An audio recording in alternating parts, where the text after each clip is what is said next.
in hitting more stars in USANA, the number one thing that we need to address is the mindset of an individual. They must transform first the mindset to be a real winner in USANA.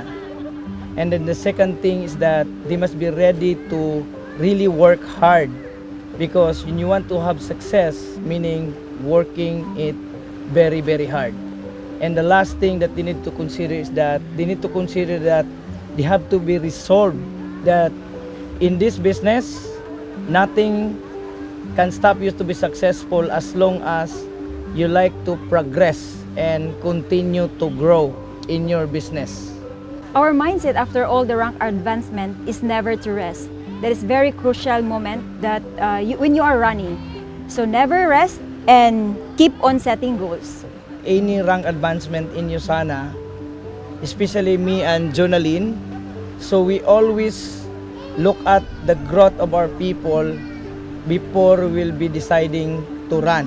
Especially new rank advancement, meaning to say new lines of leaders that will be going with you in your journey to the next level. So the growth and development of your people is the most critical part in doing a new rank advancement.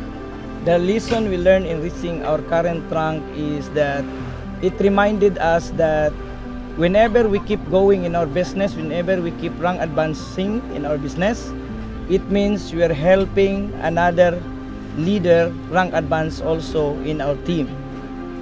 As Star Diamond Directors, we are driven, Unstoppable resilient.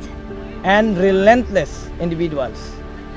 The best feeling of being a 4-star Diamond Director is knowing that we grow as an individual and as a team. Yes, it's true, it's growth, but more importantly is the impact that we created in our organization, meaning we help a lot of people under our organization become a leader and become successful in this business.